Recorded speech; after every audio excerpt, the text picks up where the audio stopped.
My name is Hazel. I'm 29 years old, and last month I was cut from my own sister's wedding guest list without warning.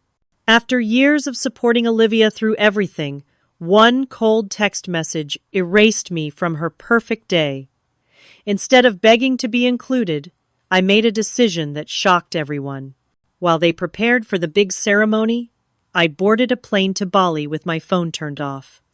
By nightfall, their dream wedding had collapsed into chaos, and my family's frantic calls flooded my voicemail.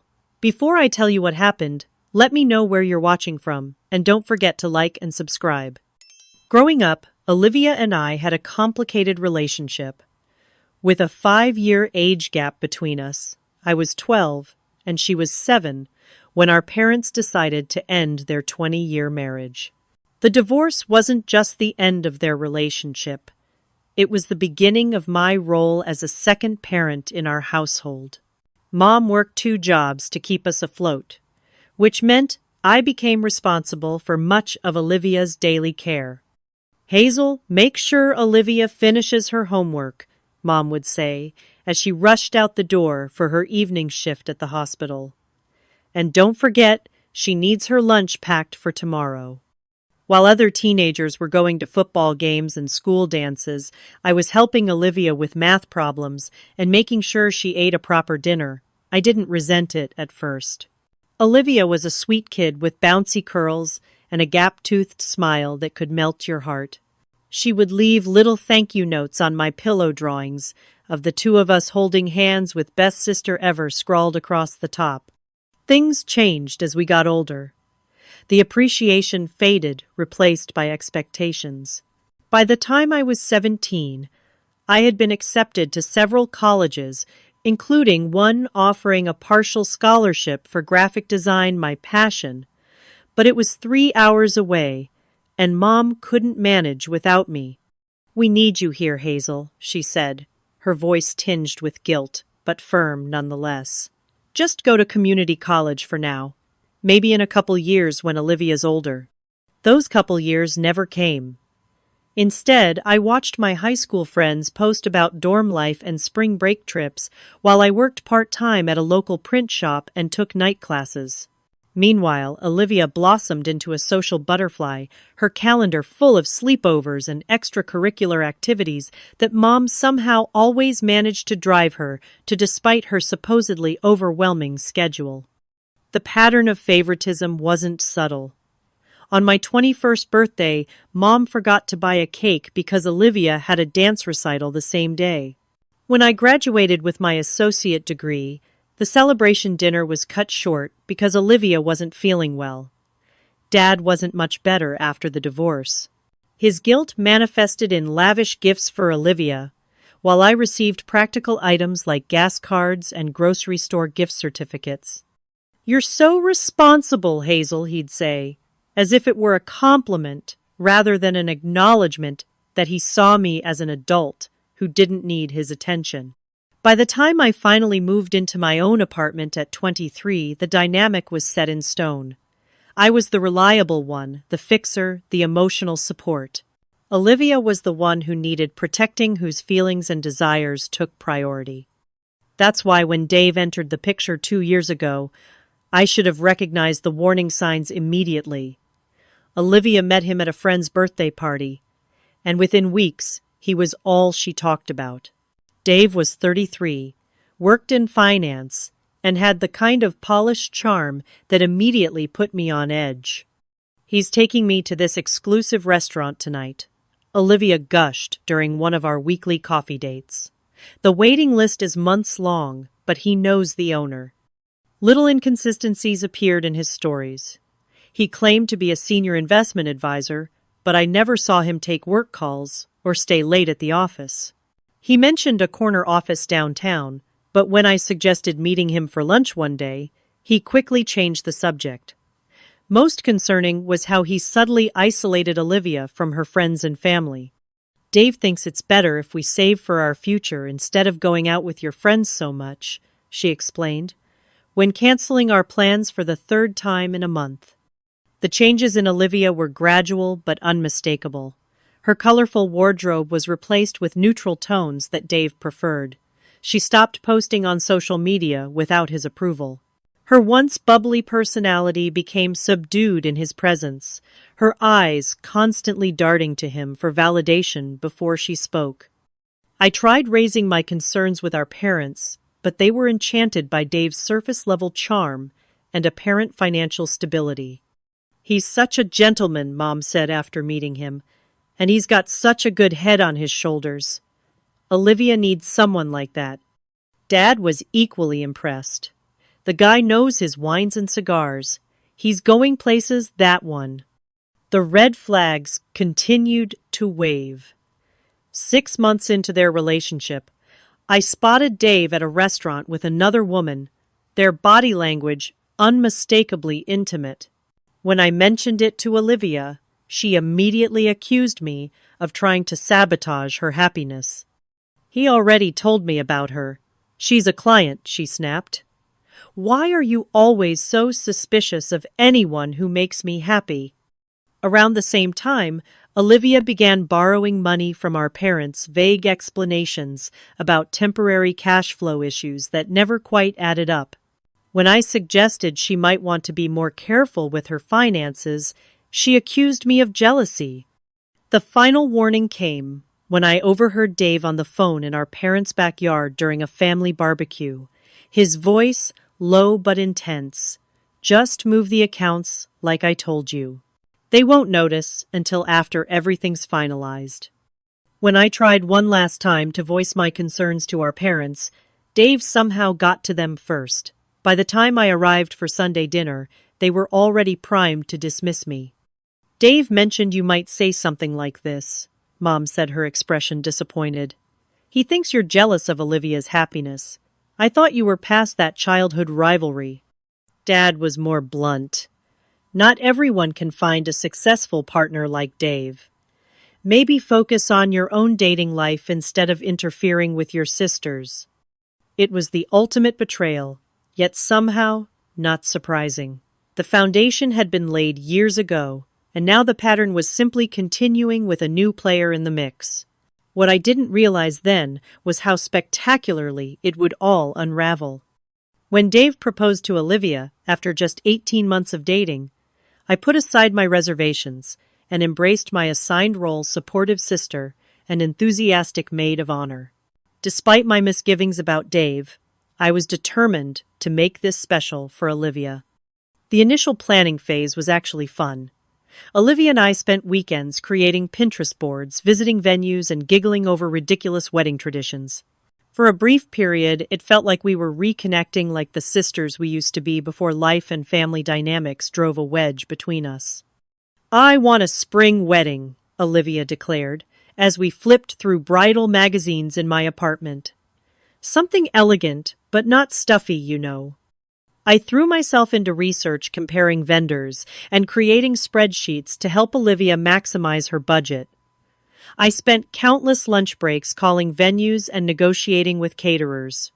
Every weekend for a month, I drove Olivia to different locations until we found the perfect garden setting at Willow Creek Estate.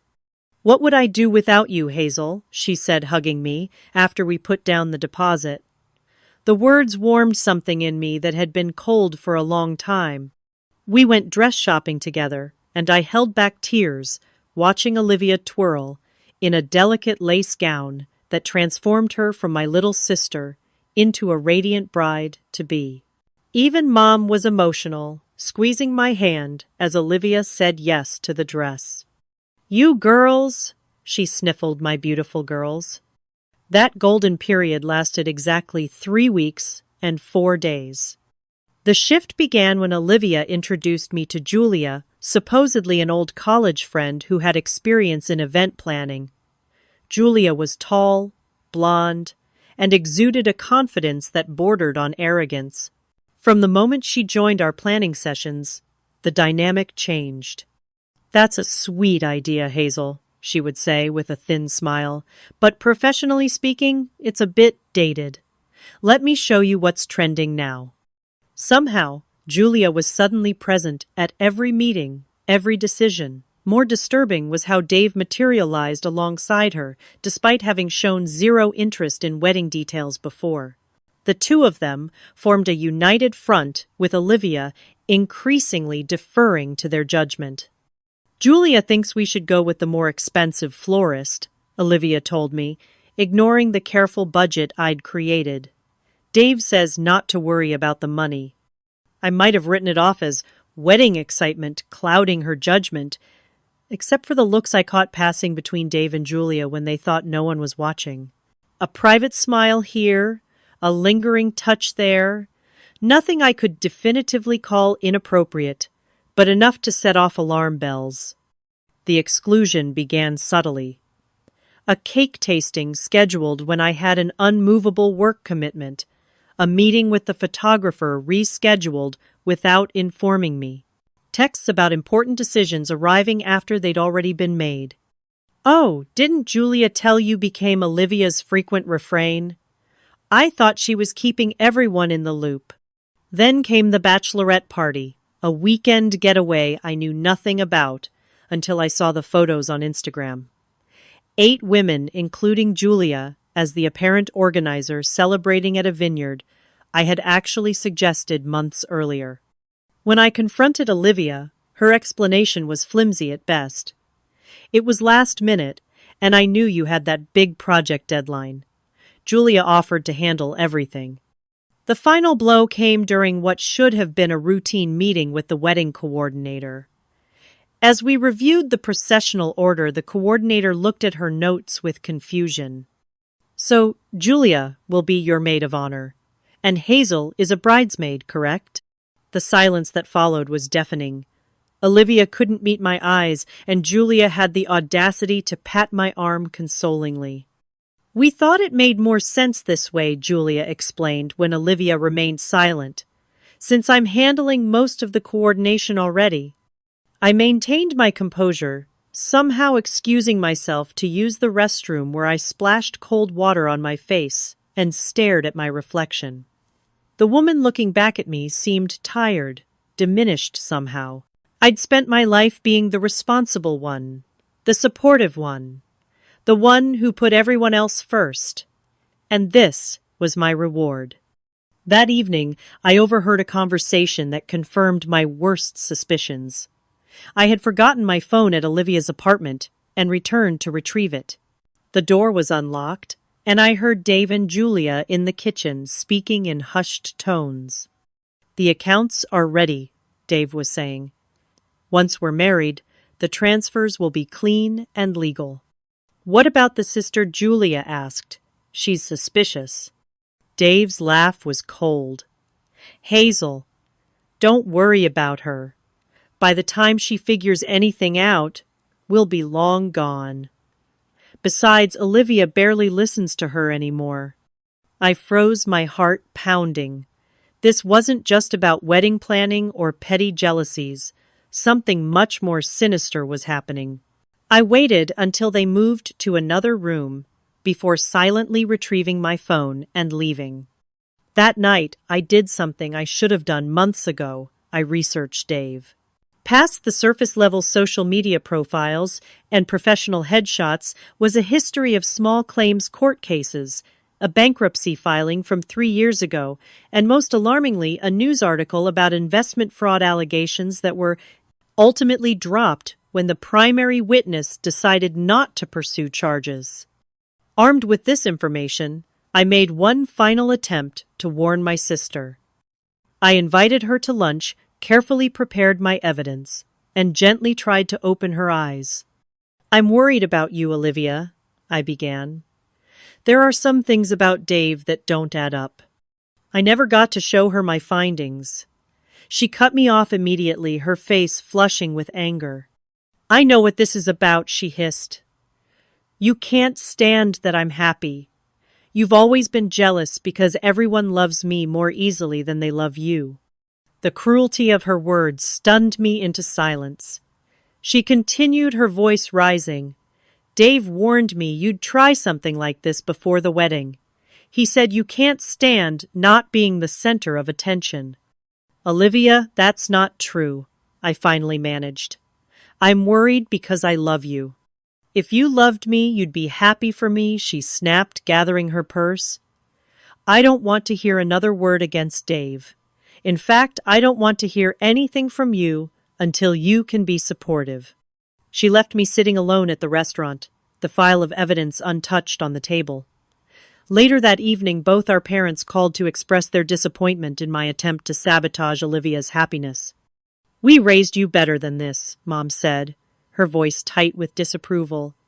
Dad was equally cutting, son of a gun, told me you might pull something like this. Can't you just let your sister have her moment? It was clear that Dave had preemptively poisoned the well, painting me as the jealous, controlling sister trying to ruin Olivia's perfect love story. What wasn't clear was how dramatically the real story would unfold, or how sweet silence could taste when the truth finally emerged. The message came on a Tuesday morning, 3 weeks before the wedding. I was getting ready for work, my bridesmaid dress hanging on my closet door as a reminder that I needed to schedule the final fitting. My phone chirped with a text from Olivia, and I opened it, expecting details about the rehearsal dinner. What I read instead stopped me cold. After careful consideration, we've decided to trim our guest list to reduce costs and avoid potential conflicts. I regret to inform you that we won't be able to include you in our special day after all. Please return the bridesmaid dress to Julia, as she'll be coordinating returns. I hope you understand this is what's best for everyone. I read the message 3 times, convinced it must be some kind of terrible joke. The formal language, so unlike Olivia's usual texting style, felt like an additional slap in the face. This wasn't my sister speaking. These were someone else's words coming through her phone. My hands shaking, I called her immediately. The call went straight to voicemail. I tried again with the same result. Finally, I called our mother, my voice breaking as I asked her if she knew about this. Oh, Hazel, Mom sighed, confirming my worst fears. Olivia and Dave feel it's for the best. There's been so much tension, and they want their day to be perfect. Tension, I echoed in disbelief. Mom, I'm her sister, her only sister. I know, sweetie, but these things get complicated. Wedding planning is stressful. Her tone was placating, as if she were talking to a child throwing a tantrum. Maybe if you'd been more supportive of her relationship with Dave. The implication hung in the air between us. Somehow this was my fault. My legitimate concerns about Dave's character had been twisted into jealousy and sabotage. Does Dad know about this? I asked, trying to keep my voice steady. Mom hesitated. Yes, he does. He doesn't agree with the decision, but he doesn't want to interfere. It's Olivia's day after all. That phrase, Olivia's day, had become the shield behind which all manner of hurts and exclusions could be justified. I ended the call with my mother, promising myself I wouldn't cry until I was off the phone. That promise lasted approximately 3 seconds. As I sat on my bed, mascara streaming down my face, I opened Instagram almost on autopilot. The algorithm, cruel in its efficiency, immediately showed me a post from 12 hours earlier. Olivia, Julia, and 4 other women at a final dress-fitting celebration. Julia was tagged as maid of honor, wearing a dress that looked suspiciously like the one that had been designed for me, but in a different color. The caption read, "Final preparations with my real wedding family. 21 days until I'm Mrs. Thompson. Number blessed, number bridal tribe." As I scrolled through the comments, another betrayal revealed itself. Sarah, one of the bridesmaids I'd actually introduced to Olivia, had written, "So glad Hazel voluntarily stepped back. So you could have a stress-free day. That's what sisters are for, Haya." Voluntarily stepped back. My head spun with the realization that Olivia was actively lying about what had happened, painting herself as the reasonable one, and me as the magnanimous sister, making a sacrifice for her happiness. My phone buzzed with a text from Sarah herself. Hey girl, so sorry to hear you dropped out of the wedding party. Olivia said you felt it would be too stressful with everything going on in your life. We'll miss you, Kachie. I didn't respond. Instead, I called in sick to work something I'd done maybe twice in 5 years and spent the morning in a daze of betrayal and disbelief. Around noon, a terrible suspicion led me to check my parents' iPad, which I'd helped set up and was still logged into my mother's Apple account. There, I found a family group chat I wasn't part of. Scrolling back several days, I saw the conversation that had sealed my fate. Dave, I think we need to consider removing Hazel from the wedding party and guest list. She's been trying to control everything and creates negative energy whenever she's around. I'm worried about how that will affect Olivia on our special day. Mom, that seems extreme. She is family after all. Dave, I understand, Susan. But I've seen how upset Olivia gets after every interaction with Hazel. The constant criticism and questioning is taking a toll on her. As her mother, I know you want what's best for her mental health. Mom, you're right. Olivia has seemed stressed lately. What does she think about this? Dave, she's afraid to hurt Hazel's feelings, but she admitted she'd feel more relaxed if she didn't have to worry about Hazel's judgment on the big day. Dad, shouldn't we at least talk to Hazel first? Give her a chance to understand how her behavior is affecting her sister. Dave Robert, with all due respect, confrontation will only make things worse. A clean break for the wedding period would be healthier for everyone. We can work on repairing the relationship after the honeymoon. Mom, I think Dave is right. Olivia deserves to have her perfect day without walking on eggshells. The conversation continued with logistics, who would use the hotel room and plane ticket already booked in my name, who would handle my duties, how they would explain my absence to extended family. Not once did anyone strongly advocate for me or question the fundamental wrongness of excluding an immediate family member from such an important event. The final message from Dave sealed it. I'll help Olivia draft a message to Hazel. It's better to do this now than have tension building as we get closer to the date. I set down the iPad, a strange calm, replacing the storm of emotions. For nearly 30 years, I had been the family fixer, the responsible one, the one who sacrificed her needs for others. And in my time of need, not one person in my family had truly stood up for me. It was in that moment of clarity that something shifted inside me. A lifetime of putting others first crystallized into a single, powerful realization it was finally time to put myself first. The wedding was 3 weeks away. The bridesmaid dress I'd paid for hung unworn in my closet. The non-refundable plane ticket to the destination and the hotel room deposit represented nearly $1,000 of my hard-earned money. As I stared at these physical reminders of my rejection, an idea began to take shape. One that would change everything far more dramatically than any of them could possibly imagine. That evening, sitting cross-legged on my living room floor, surrounded by wedding-related items I no longer needed, I experienced what I can only describe as an awakening.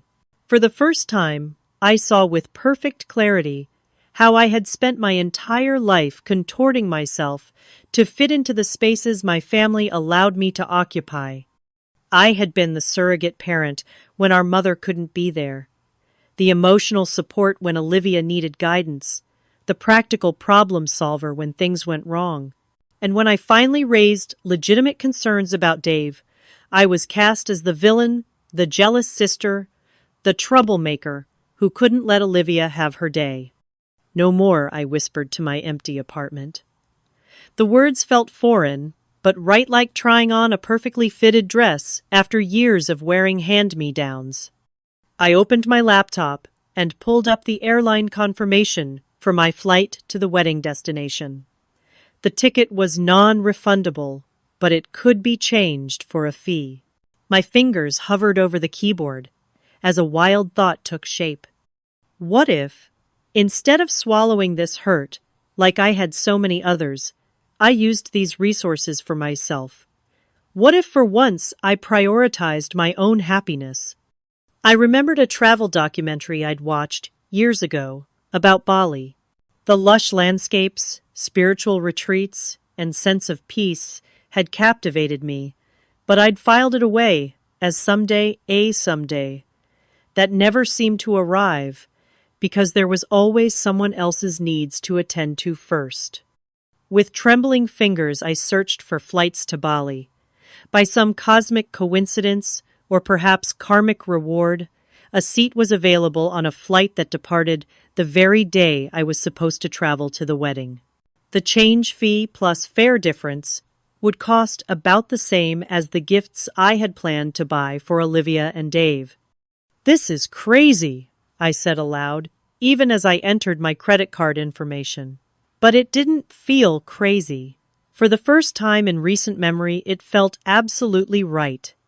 Once the new ticket was confirmed, a sense of liberation washed over me. I wasn't going to fight to be included in an event where I was clearly unwanted. I wasn't going to plead my case to family members who had already decided I was the problem. Instead, I was going to remove myself from the equation entirely and focus on healing the parts of me that had been neglected for so long. The next morning, I requested emergency personal leave from work, something I had accumulated plenty of, but rarely used. My boss, aware of how infrequently I asked for anything, approved it without question. "You deserve a break, Hazel," she said. "You're always the one picking up the slack for everyone else." Her words struck a chord. How many people had seen this pattern in my life while I remained blind to it? With time off secured, I threw myself into preparing for my impromptu solo vacation. I bought new clothes, bright, colorful pieces I'd always admired, but deemed not practical enough for my day-to-day life. I purchased a new swimsuit, hiking sandals, and a journal with a handmade leather cover. Each purchase felt like a declaration: I matter. My desires matter. My healing matters. I booked a small, peaceful resort on the eastern coast of Bali, far from the touristy areas. The pictures showed simple bungalows nestled among tropical gardens, a yoga deck overlooking the ocean, and hammocks strung between palm trees. It looked like paradise, but more importantly, it looked like the perfect place to rediscover who I was, apart from my family's expectations. The day before my departure, I packaged up the bridesmaid dress I would never wear and shipped it to Julia, with signature confirmation required a small but satisfying act of compliance and defiance rolled into one. I left my apartment key with Mrs. Garcia next door to water my plants and collect my mail. That evening, sitting at my kitchen table, I wrote a letter I knew I would never send. In it, I poured out 30 years of hurt, sacrifice, and disappointment. I wrote about feeling like an afterthought in my own family, about watching Olivia receive the support and encouragement that was always just beyond my reach, about recognizing the toxic patterns that had shaped our relationships and my determination to break free of them. When I finished, I read it once, folded it carefully, and burned it in my kitchen sink, watching the flames transform my pain into ash. It was cathartic, a ritual of release. As I packed my final items, I debated whether to tell anyone about my alternate plans. Mom would worry if I disappeared completely. Dad might actually care in his distant way. And Olivia. Would Olivia even notice I was gone? In the end, I decided on minimal information. I sent a brief email to my parents, letting them know I would be traveling internationally and might not have reliable phone service for the next week. I didn't specify where or why. Let them draw their own conclusions. For work, I set up an out-of-office reply, stating simply that I was on personal leave without access to email with my colleagues' contact information for urgent matters. The final piece was my phone. As I stared at the device that had delivered so much hurt recently, I made a decision that would prove more consequential than I could have imagined once I boarded the plane. I would turn it off. Completely off. For at least the first 48 hours of my trip.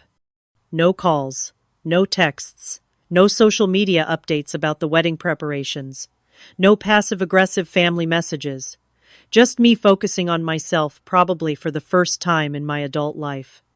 As I zipped my suitcase closed, a sense of peace settled over me. I had spent years trying to earn my place in a family that consistently relegated me to the margins. Now I was choosing to step away entirely to find center stage in my own life story. What I didn't know then was that my quiet exit would coincide with a spectacular implosion, and that my silence would speak volumes in the chaos that followed. The journey to Bali was long, nearly 20 hours of flying time plus layovers, but each mile put between me and home felt like a weight lifting from my shoulders.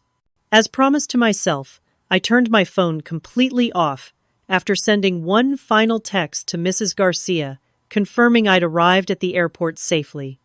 By the time my plane touched down in Denpasar, it was early evening local time. The air that greeted me as I exited the airport was warm and heavy, with unfamiliar scents, frangipani flowers, incense, and tropical vegetation. A driver from the resort met me, his smile genuine, as he placed a small flower garland around my neck and helped with my luggage. "First time in Bali?" he asked, as we drove through streets lined with ornate temples and bustling markets. "First time anywhere by myself," I admitted. He nodded, as if this made perfect sense. "Bali is good for finding yourself. Many people come here lost and leave found." The resort was even more beautiful than the pictures had suggested. My bungalow sat nestled among flowering trees with a small private porch facing the ocean. The decor was simple but elegant dark wood furniture, crisp white linens, and local artwork adorning the walls. A handwritten note welcomed me along with a basket of tropical fruits and a schedule of daily activities from sunrise yoga to traditional cooking classes. After unpacking, I walked along the beach as the last light of day painted the sky in shades of pink and gold. Couples strolled hand in hand, and families played in the gentle surf, but I felt no loneliness in my solitude. Instead, there was a novel sense of possibility, of space opening up around me. I treated myself to dinner at the resort's open-air restaurant, savoring unfamiliar flavors and the luxury of eating at my own pace without watching the clock or accommodating anyone else's preferences. When the waiter asked if I'd like to see the dessert menu, I said yes, without a second thought. A small rebellion against years of denying myself simple pleasures. That night, I slept more deeply than I had in months, lulled by the sound of waves and the absence of anxiety about the wedding, my family, and Dave's suspicious behavior. For the first time in recent memory, I woke naturally, without an alarm, feeling rested and calm. The first full day of my unexpected vacation unfolded with a gentle rhythm, morning yoga, on the beach breakfast of fresh fruit and local specialties, and a long swim in the crystal clear water. In the afternoon, I joined a small group for a batik painting class, creating colorful patterns on cloth with hot wax and dyes. "You have natural talent," the instructor told me, admiring my design. "Very good balance between control and letting go." His words resonated beyond the context of fabric art, control, and letting go. That was exactly what I was learning to navigate in my life. That evening, I sat on my porch, watching the sunset, and found myself thinking of Olivia. By my calculation, it was now the night before her wedding back home. Was she nervous? Excited? Did she have any doubts about Dave? Had anyone stepped into the role I had been meant to play, helping with last-minute details and providing emotional support. For a brief moment, I felt a pang of guilt.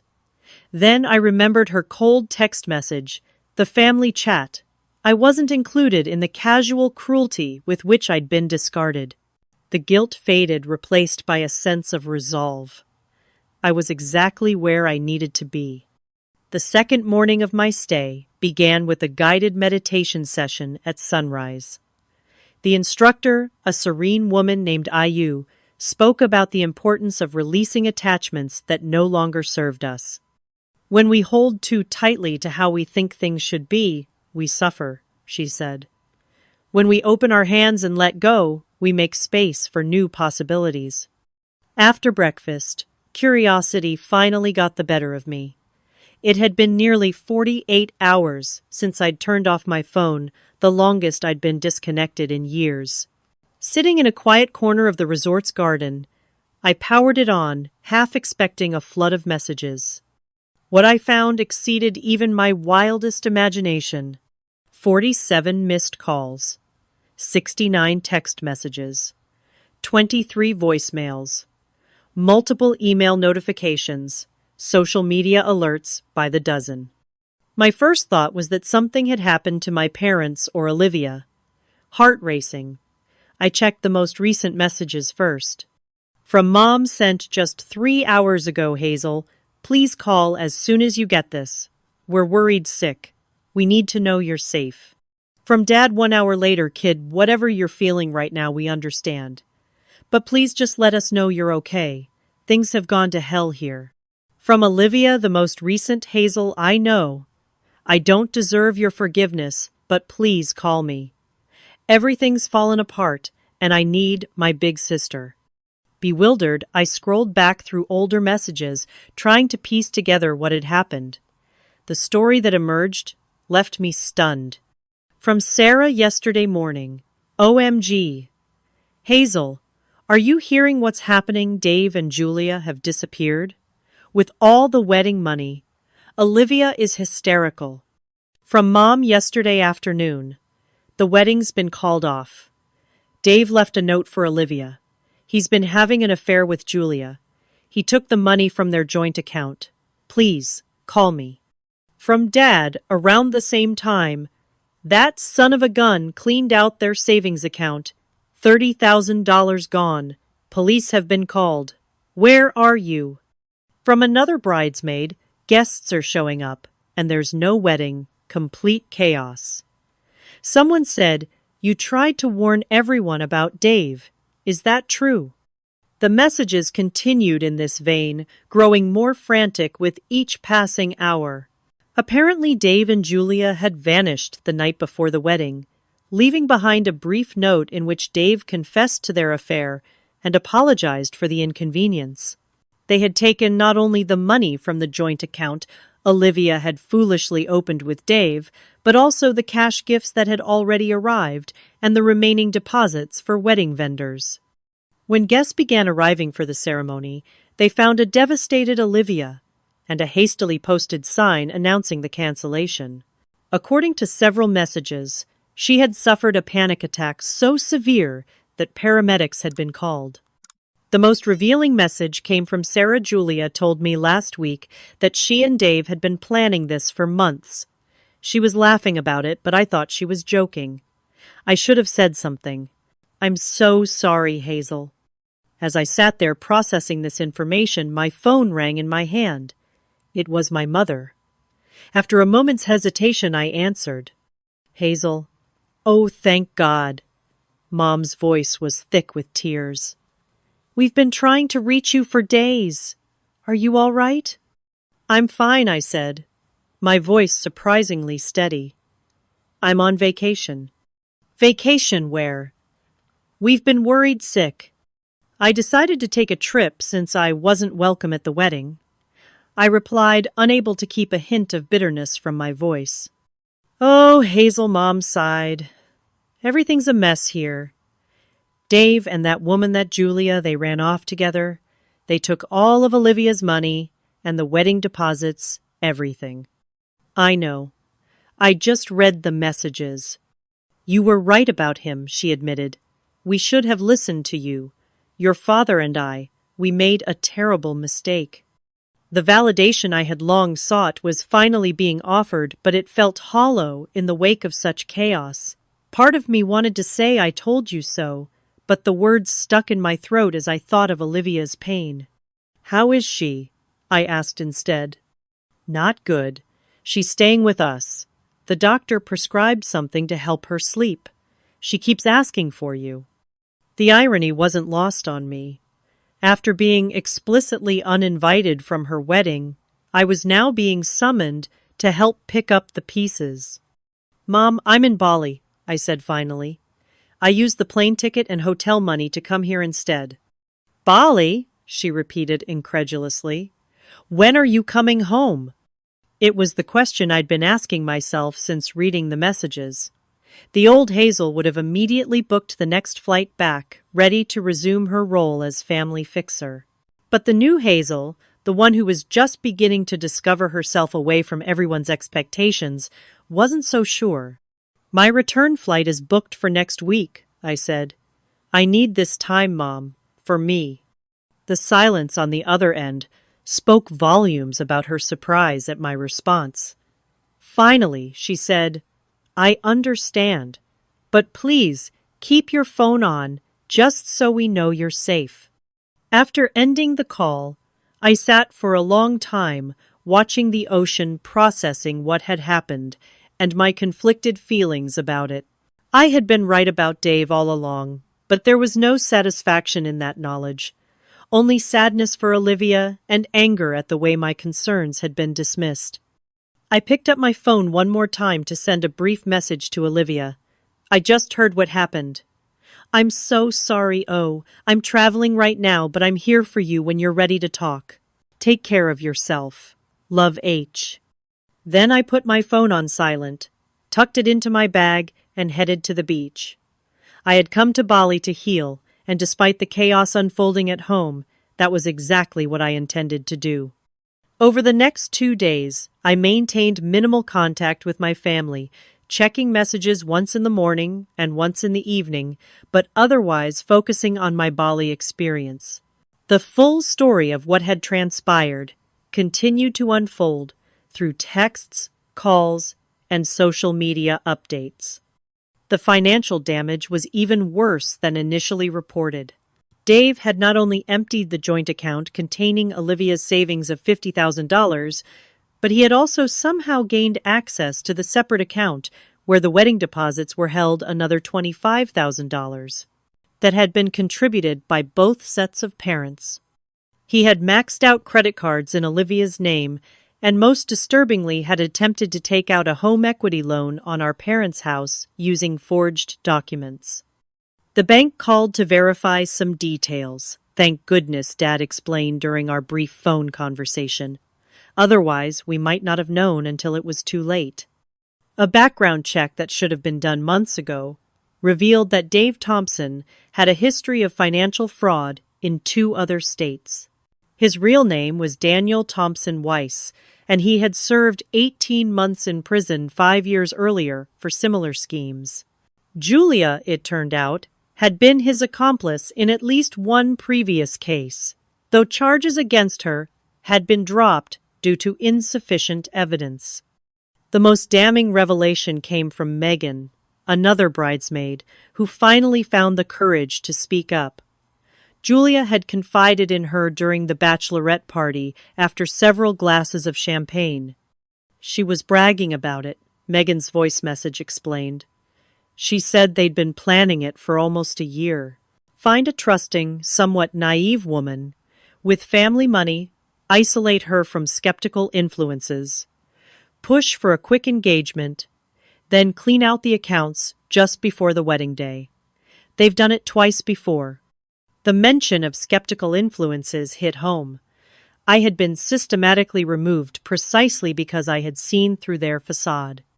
What truly broke my heart was the email I received from my mother, forwarding some of Olivia's journal entries from the months leading up to the wedding. She had given Mom permission to share them with me, a gesture of vulnerability that spoke volumes. Dave says Hazel is too controlling, one entry read.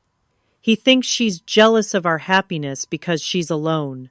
I don't want to believe that about my sister, but she is always questioning everything about him. Maybe she is envious. Dave says, I need to create boundaries, that family can be toxic even when they don't mean to be. It hurts to pull away from Hazel, but Dave says it's necessary for our relationship to thrive.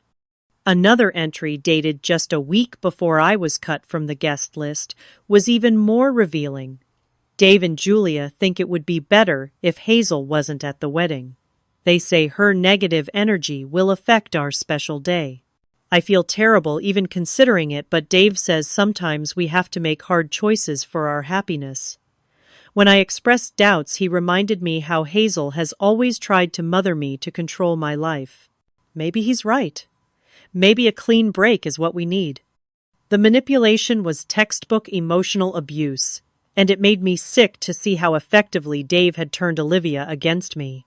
But amid my anger at him, I couldn't help but feel hurt that my sister had been so easily convinced to cast me aside. On the third day of my stay, I received a direct message from Olivia, the first communication initiated by her since the infamous disinvitation text. Unlike her previous messages begging me to call, this one was different in tone.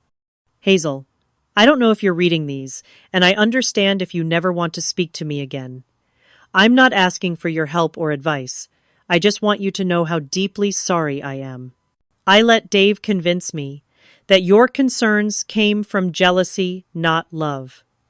I chose him over the sister who has always been there for me, and I will regret that for the rest of my life. You tried to warn me, and I punished you for it. I don't expect forgiveness, but I needed you to know that I understand now what you were trying to do. Take all the time you need in Bali. You deserve this break and so much more. For the first time since arriving in Bali, I felt tears rolling down my cheeks. Not tears of hurt or anger, but of relief.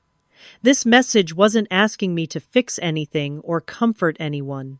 It was simply an acknowledgement of the truth and my right to prioritize my own needs. Later that afternoon, while relaxing by the pool, I struck up a conversation with Diana, a 45-year-old woman from Seattle who was celebrating her divorce with a solo trip.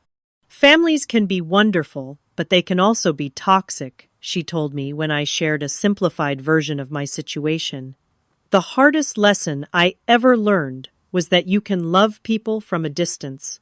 You don't have to set yourself on fire to keep others warm. How do you maintain that distance without cutting ties completely? I asked. Diana smiled knowingly. Boundaries, honey. Clear, consistent boundaries. I love you, but I won't let you treat me that way. I care about you, but I need to care about myself too. It feels impossible at first, especially if you've been the family fixer like me. But eventually, they either respect your boundaries or they reveal that they never truly respected you. Her words resonated deeply. For years I had confused self-sacrifice with love, believed that putting everyone else's needs before my own was the mark of a good daughter and sister. But all it had done was establish a pattern where my feelings and concerns were considered secondary, dispensable. What if they never learned to respect the boundaries? I asked. Then you have valuable information, Diana replied simply, and you make your decisions accordingly. That evening, I returned to my bungalow and found a lengthy email from Olivia. Unlike her previous message, this one went into painful detail about the relationship with Dave, revealing a pattern of isolation and emotional manipulation I had only glimpsed from the outside. He started small, she wrote, questioning why certain friends always seemed to need my help, suggesting that you were holding me back from full independence, creating little tests of loyalty where I had to choose between him and someone else. By the time he convinced me to cut you from the wedding, I was so deep in his reality that it seemed like a reasonable decision. I'm not saying this to excuse what I did. I know it was unforgivable. I'm trying to understand how I became someone who could hurt the person who has always been there for me. The email continued with details about the aftermath of Dave's disappearance. The humiliation of explaining to guests that there would be no wedding. The shock of discovering the financial devastation. The secondary trauma of learning about his previous victims. The worst part, she concluded, is that I still sometimes miss him. The therapist says that's normal with abusive relationships, but it makes me feel crazy and weak. How can I miss someone who systematically destroyed my life? Someone who deliberately targeted me for who I am: naive, trusting, eager to please. The same qualities that you always tried to help me balance with critical thinking. It was the most honest communication we'd had in years, maybe ever. There was no request for me to come home, no expectation that I would rush to her rescue. Just raw vulnerability and an implicit acknowledgement that our relationship had been fundamentally changed by what had happened. After careful consideration, I responded, "Olivia, thank you for your honesty. I'm still processing everything, and I need this time in Bali to focus on my own healing. What happened with Dave is not your fault. You were targeted by someone skilled at manipulation and control. But the decision to cut me out hurt deeply, especially after a lifetime of putting our family's needs before my own. I care about you and want you to heal, but I also need to prioritize myself right now. When I return, we can talk more about rebuilding our relationship if that's what we both want. Take care of yourself, Hazel." It wasn't forgiveness exactly, but it was an opening. A possibility for something new to grow from the ashes of what had been destroyed, and for now that was enough. My final days in Bali passed in a blend of self-discovery and quiet reflection. I took a sunrise hike to the top of Mount Batur, watching the new day spread its golden light across the island. I learned to scuba dive, conquering my lifelong fear of deep water. I sat with a Balinese healer who spoke little English, but somehow understood exactly where my spirit felt wounded. "Family," she said, placing her hand over my heart. "Old pain here, new strength growing." On my last evening, I finally called Olivia directly. After the initial awkwardness, we had the most honest conversation of our adult lives. "I keep thinking about all the times you tried to help me," she said, her voice small but steady. "All the sacrifices you made when we were growing up. I never really saw them until now." "I made those choices willingly," I told her. "But somewhere along the way, I lost myself in the role of being your protector and the family problem solver. I never wanted you to give up your dreams for me," she said, and I could hear the tears in her voice. "I know. But our family dynamic pushed us both into roles that weren't healthy. You as the one who needed protecting, me as the one who did the protecting. We need to find a new way forward." We talked about our parents, how they had unconsciously reinforced these patterns, about my resentment and her guilt, about the possibility of a relationship built on mutual respect rather than dependency. "I don't know if I know how to be your sister without you taking care of me," she admitted. "I don't know if I know how to be your sister without taking care of you," I replied. "But I'd like to learn." When we hung up, I felt lighter. Not because everything was fixed, there was still so much healing to do, but because for the first time we had seen each other clearly as adults, with both strengths and vulnerabilities. The morning of my departure, I woke before dawn and walked along the beach one last time. The woman who had arrived in Bali a week ago, devastated by rejection and family betrayal, was not the same woman who was leaving. I had discovered parts of myself that had been buried under years of responsibility and others' expectations. I had learned that setting boundaries wasn't selfish, but essential. Most importantly, I had found a sense of peace within myself that didn't depend on external validation. When I landed back home, I didn't immediately rush to see my family as they might have expected. Instead, I took another day for myself, unpacking, doing laundry, and preparing mentally for the conversations to come. The family meeting that followed was uncomfortable but necessary. Sitting in my parents' living room with Olivia perched nervously on the edge of the sofa, I outlined what I needed moving forward. "I love you all," I began, "but I can't continue in the role I've played all these years. I'm not the family fixer or the emergency emotional support. I'm your daughter and your sister, and I deserve to be treated with the same consideration I've always shown all of you." Mom started to protest, but Dad surprised me by placing his hand on her arm. "Let her finish, Susan. We owe her that much." I outlined my boundaries clearly. No more last-minute demands for help without asking if I was available. No more dismissing my concerns or feelings. No more expecting me to sacrifice my needs for everyone else's wants. "This isn't punishment," I explained, seeing the hurt on their faces. "This is me learning to value myself the way I've always valued all of you." The changes didn't happen overnight. There were slips and misunderstandings, moments when old patterns reasserted themselves. But slowly, our family dynamic began to shift. Olivia and I built a new kind of sisterhood. We still supported each other, but there was more balance. She began to stand on her own feet, making decisions without seeking constant approval. I learned to offer advice, only when asked, to trust her to navigate her own life. My parents too adjusted to the new reality. Mom occasionally lapsed into treating me as the family workhorse, but she caught herself more quickly each time. Dad made efforts to connect with me directly, not just as an extension of my role in the family. 6 months after the wedding that never was, I made another significant change. I left my steady but unfulfilling job to pursue freelance graphic design, something I'd dreamed of since college. The decision would have been unthinkable before Bali, living with uncertainty, prioritizing my passion over practical considerations.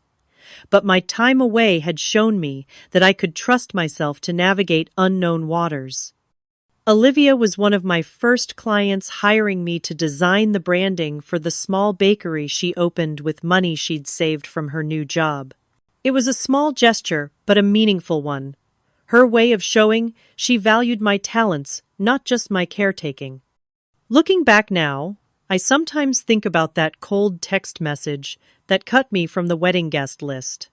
At the time, it felt like the ultimate rejection, a devastating confirmation that I didn't matter to the people who should have valued me most. What I couldn't have known then was that being removed from that guest list would set in motion events that would ultimately free me. Free me from toxic patterns, from unrealistic expectations, from a lifetime of putting myself last. There's a phrase in Balinese philosophy that I learned during my stay, Sakala and Niskala, the seen and the unseen. It means that we must pay attention not just to what is visible on the surface, but to the invisible forces that shape our lives. Being cut from that wedding was Sakala, the visible wound. But it revealed Niskala, the unseen patterns that had been silently harming me for years. Sometimes being excluded is the universe's way of redirecting you to where you truly belong. In my case, that wasn't standing beside my sister as she made a terrible mistake. It was standing on a beach, halfway around the world, finally learning to stand up for myself. Have you ever had to step away from a situation or relationship to gain clarity? How did you handle establishing boundaries with family members who were used to you always being available? Share your experiences in the comments below. And if this story resonated with you, please like, subscribe, and share with someone who might need to hear it. Remember, sometimes the most loving thing you can do for others and yourself is to break unhealthy patterns even when it's painful. Thank you for listening to my story. and I hope it helps you find the courage to prioritize your own well-being when necessary.